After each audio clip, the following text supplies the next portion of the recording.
Bismillahirrahmanirrahim. Assalamualaikum warahmatullahi wabarakatuh. Apa kabar anak-anakku semuanya? Semoga kita senantiasa diberikan kesehatan oleh Allah Subhanahu wa taala sehingga kita masih bisa beraktivitas pada hari ini. Bertemu kembali dengan saya Bapak Rahmat Wahid Ramadan dalam kelas geografi. Anak-anakku semuanya, pada pertemuan kali ini kita akan melanjutkan pembahasan materi minggu sebelumnya kaitannya dengan pola keruangan desa dan kota. Untuk selanjutnya, silakan kita simak materi berikut ini. Anak-anakku semuanya, pada kesempatan kali ini saya akan melanjutkan pemaparan materi tentang interaksi wilayah desa dan kota. Sebelumnya kita sudah membahas kaitannya dengan pola keruangan desa dan kota. Interaksi ini merupakan suatu hubungan timbal balik yang saling berpengaruh antara wilayah desa dan kota, sehingga akan menimbulkan gejala ataupun kenampakan ataupun permasalahan yang baru. Sehingga perbedaan karakteristik ini mengakibatkan terjadinya interaksi antar wilayah yang bisa kita lihat sebagai berikut. Wilayah yang saling melengkapi, wilayah yang saling berintervensi, dan adanya kemudahan transfer atau pemindahan ruang.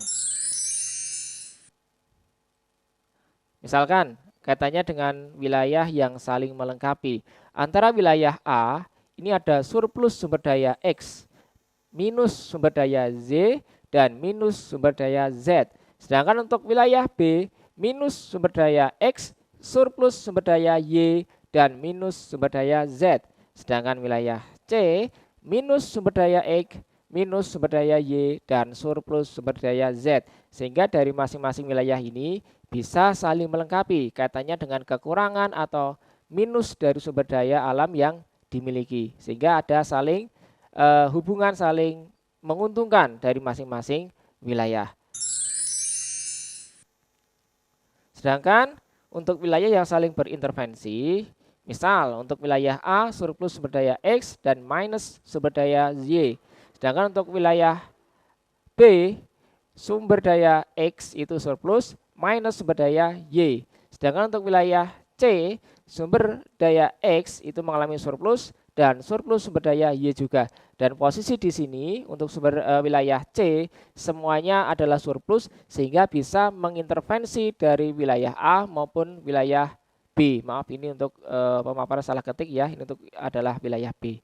Sehingga di sini posisi wilayah C adalah posisi yang terkuat, artinya sebagai wilayah yang mengintervensi. Terus yang ketiga, adanya kemudahan transfer atau pemindahan ruang.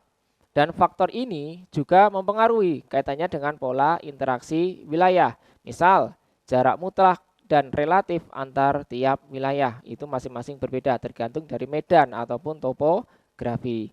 Terus biaya angkut kaitannya jauh dekat. Dan yang ketiga adalah jarak mutlak dan relatif antar tiap wilayah dari wilayah yang berbeda. Dan ini tidak bisa disamakan antara wilayah perkotaan dengan wilayah pedesaan. Dan interaksi wilayah desa dan kota ini bisa dihitung dengan menggunakan teori gravitasi ya untuk menghitung kekuatan interaksi. Dan kekuatan interaksi ini dapat ditentukan dengan memperhatikan jumlah penduduk dan jarak antar wilayah tersebut. Adapun rumusnya untuk teori gravitasi ini IAB sama dengan K PA kali PB per DAB dikuadratkan. Dan IAB adalah kekuatan interaksi, K itu adalah konstanta empiris dan bernilai 1, PA adalah penduduk kota A atau wilayah A, PB adalah penduduk wilayah B, sedangkan DAB adalah jarak mutlak yang menghubungkan antara wilayah A dengan wilayah B. Sebagai contoh misalkan, diketahui jumlah penduduk kota Kuningan adalah 50.000 jiwa dan kota Sumedang adalah 40.000 jiwa. Jarak antara kota Kuningan dan kota Sumedang adalah 100 km. Berapa kekuatan interaksi antara kedua kota tersebut? Dengan rumus tadi ya, IAB K PAPB dibagi J atau DAB dikuadratkan. Penduduk kota Kuningan dikalikan dengan penduduk kota Sumedang dibagi jaraknya adalah 100 dikuadratkan. 2 miliar dibagi 100.000. Ketemunya adalah 20.000. Sehingga nilai interaksi kota Kuningan dengan kota Majalengka, kota Sumedang adalah 20.000. Sedangkan untuk menghitung kekuatan atau titik henti dari wilayah, kita bisa menggunakan rumus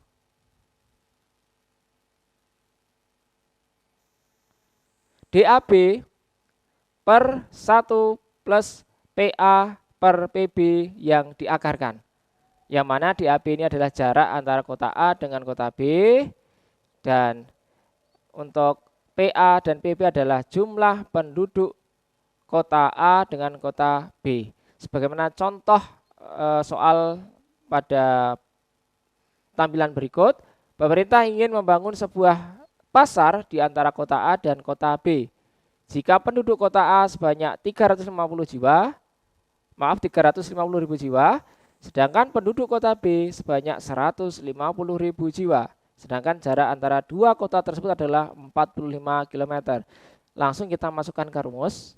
DAB adalah jarak dari dua kota tersebut 45 km dibagi 1 plus akar dari jumlah penduduk terbanyak terlebih dahulu, yaitu kota A, 350.000 dibagi jumlah penduduk kota B, yaitu 150.000.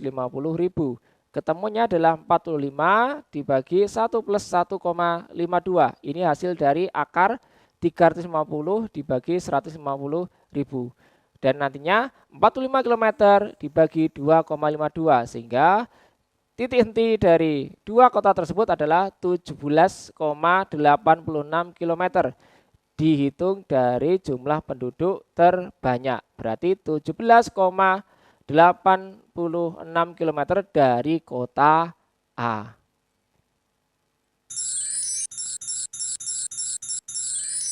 Dan selanjutnya adalah kita menghitung kaitannya dengan indeks konektivitas.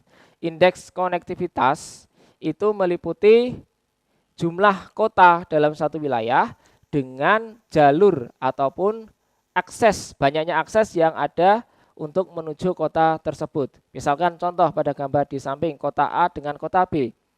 Lebih baik mana untuk kaitannya dengan indeks konektivitas? Lebih bagus yang mana? Kita bisa lihat kota A, ya. Kita bisa lihat di sini untuk jamnya. Untuk kota A, jumlah kotanya adalah 1, 2, 3, 4, 5, 6. Jumlah kotanya adalah 6. Sedangkan jumlah jaringan jalannya adalah 1, 2, 3, 4, 5, 6, 7, 8, 9. Sehingga indeks konektivitasnya adalah beta E per V, yaitu 9 per 6, yaitu 1,5. Sedangkan untuk wilayah B, jumlah kotanya adalah 7, untuk jumlah titik-titiknya ini. Sedangkan untuk jumlah jaringan jalannya adalah 10, ya, jumlah garis penghubung antar titik ini.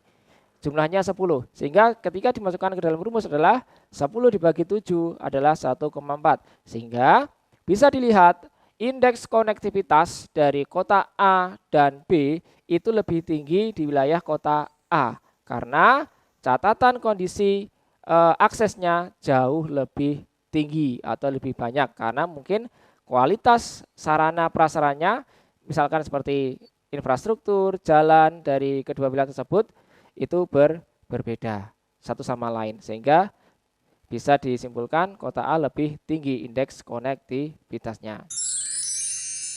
Dan yang terakhir anak-anakku, kaitannya dengan pemanfaatan lahan permukiman, kita bisa ketahui ada atau muncul konflik antara wilayah satu dengan wilayah yang lain. Misalkan lahan pertanian diubah menjadi lahan permukiman.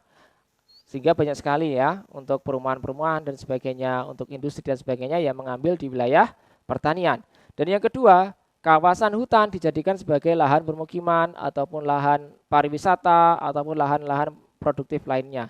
Sehingga akan menurunkan kualitas dari lahan tersebut. Dan yang ketiga, lahan yang tidak diperuntukkan untuk permukiman diubah menjadi lahan pemukiman. Sebagaimana yang nomor 1. Demikian anak-anakku semuanya pembahasan materi KD yang kedua ini.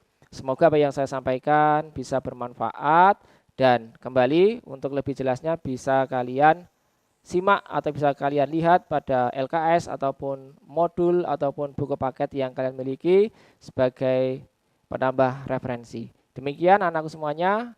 Kurang lebihnya mohon maaf. Assalamualaikum warahmatullahi wabarakatuh.